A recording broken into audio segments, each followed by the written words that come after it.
വെള്ളം പോലും കൊടുക്കാതെ വാരിയെല്ലുകൾ തകർത്ത താലിബാൻ മോഡലിൽ മണിക്കൂറുകളോളം കെട്ടിയിട്ട് വിചാരണ. 3 ദിവസം ഭക്ഷണമോ വെള്ളമോ കുടിക്കാതെ ഇരിക്കുന്ന അവസ്ഥ. നിങ്ങൾക്ക് അത് സങ്കല്പിക്കാൻ കഴിയുമോ? ആ അവസ്ഥയിൽ 100 കണക്കിന് ആൾക്കാരുടെ മുന്നിൽ നഗ്നനായി കെട്ടിയിടപ്പെട്ട അവസ്ഥ നിങ്ങൾക്ക് ആലോചിക്കാൻ കഴിയുമോ? അങ്ങനെ കെട്ടിയിട്ട് 10-20 പേർ ചുറ്റും നിന്ന് തുടർച്ചയായി തല്ലുന്ന അവസ്ഥ വെറുതെ ഒന്ന് ആലോചിച്ചു നോക്കൂ. പ്രാണന് വേണ്ടി പിടയുമ്പോഴും ഒരു തുള്ളി വെള്ളം പോലും കൊടുക്കാത്ത മനസ്സിനെ പറ്റി ഒന്ന് ആലോചിച്ചു നോക്കൂ. അത്ഭുതപ്പെടുന്നുണ്ടാകും, ഇങ്ങനെയൊക്കെ നടക്കുമോ, മനുഷ്യർക്ക് ഇങ്ങനെയൊക്കെ ചെയ്യാൻ കഴിയുമോ എന്ന്. ഇതൊക്കെ ഇത്തിരി അതിശയോക്തിയല്ലേ എന്ന് ചിലപ്പോൾ തോന്നിയേക്കാം. അത്ഭുതപ്പെടേണ്ട, ഇതൊക്കെ നടക്കും. നിങ്ങൾ ഒരു കമ്മ്യൂണിസ്റ്റായി കേരളത്തിൽ ജീവിക്കുകയാണെങ്കിൽ ഇതൊക്കെ പൂ പറിക്കുന്ന ലാഘവത്തോടെ നടക്കുന്ന കാര്യം തന്നെയാണ്.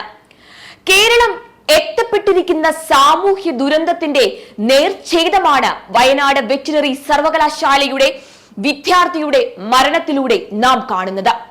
പിഞ്ചു പെൺകുട്ടികളെ റേപ്പ് ചെയ്ത് കൊന്ന് കെട്ടിത്തൂക്കുന്നതും കാറ് തടഞ്ഞവനെ പൊതുമധ്യത്തിൽ വിചാരണ ചെയ്ത് കഴുത്തറുത്ത് കൊല്ലുന്നതും അധ്യാപകനെ കുഞ്ഞുങ്ങളുടെ കൺമുമ്പിലിട്ട് വെട്ടിക്കൊന്ന പിശാചിനെ അതേ സ്കൂളിലെ PTA പ്രസിഡന്റ് ആക്കുന്നതും തെറ്റിപ്പിരിഞ്ഞ സഖാവിനെ നടു റോഡിലിട്ട് കൊത്തി അരിയുന്നതും സർവ്വസാധാരണമായ നമ്മുടെ ഈ നാട്ടിൽ ഒരു പാവം ചെറുപ്പക്കാരനെ ഇങ്ങനെയൊക്കെ കൊല്ലുന്നത് അസാധാരണമേ അല്ല. 3 ദിവസം ഭക്ഷണമോ വെള്ളമോ കുടിക്കാതെ ഇരിക്കുന്ന അവസ്ഥ നിങ്ങൾക്കത് ആലോചിക്കാൻ കഴിയുമോ? തല്ലിക്കോട്ടെ, പക്ഷേ 3 ദിവസം ഒന്നും കഴിക്കാൻ കൊടുക്കാത്ത എന്റെ കുഞ്ഞിന് മരിക്കും മുമ്പ് ഇച്ചിരി പച്ചവെള്ളമെങ്കിലും വായിലേക്ക് ഒഴിച്ചു കൊടുക്കാൻ അവന്മാർ തയ്യാറായില്ല എന്ന് ആ അച്ഛൻ പറഞ്ഞത് കേട്ട് നെഞ്ചു പൊട്ടിപ്പോയി. സത്യത്തിൽ ബന്ധിയാക്കപ്പെടുന്ന പട്ടാളക്കാരോട് എതിർ രാജ്യത്തെ പട്ടാളക്കാർ പോലും കാണിക്കാൻ അറയ്ക്കുന്നത്ര ക്രൂരത കേരളത്തിലാണ് ഇതെല്ലാം സംഭവിച്ചത് എന്നോർക്കണം. വിദേശ രാജ്യങ്ങളിലേതുപോലെ പരോൾ പോലും ഇല്ലാതെ ആജീവനാന്തം ജയിൽ അടയ്ക്കുക എന്ന ശിക്ഷ പോലും ഈ മൃഗങ്ങൾക്ക് കുറവായി പോകുമെന്നേ പറയാനുള്ളൂ.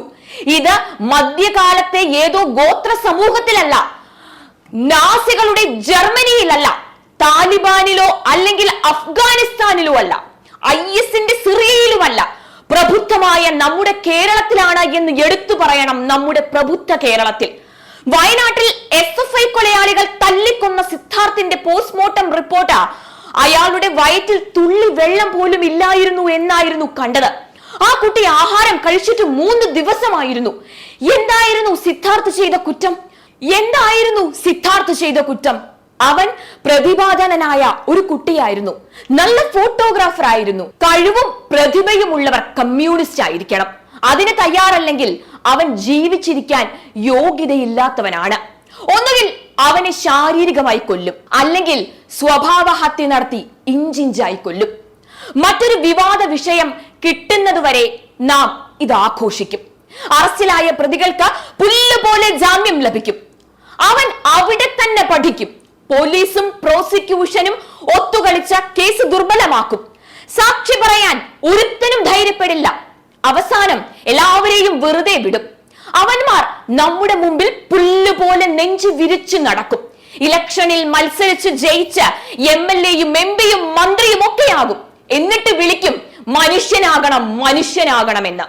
അതാണ് കൂട്ടുകാരാ പരമ്പരാഗതമായി തനിമയുള്ള ഒരു കമ്മ്യൂണിസ്റ്റ് മാനവികത.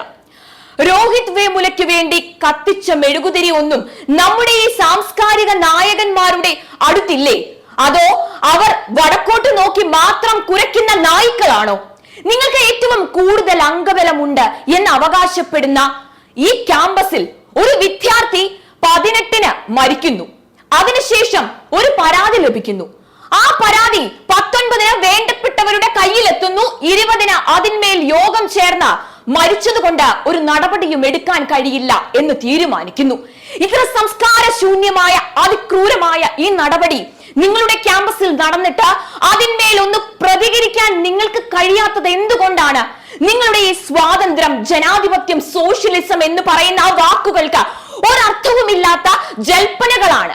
അതിനർത്ഥം ഉണ്ടായിരുന്നുവെങ്കിൽ അത് അല്ലെങ്കിൽ അതിനർത്ഥം ഉണ്ടെങ്കിൽ നിങ്ങൾ സിദ്ധാർത്ഥന്റെ അച്ഛൻ പറഞ്ഞതുപോലെ ഒന്ന് പ്രവർത്തിച്ചു കാണിക്കൂ, അല്ലെങ്കിൽ നിങ്ങൾ ആട്ടിൻ തോലിട്ട വെറും ചെന്നായ്ക്കൾ മാത്രമാണെന്ന് പറയേണ്ടി വരും.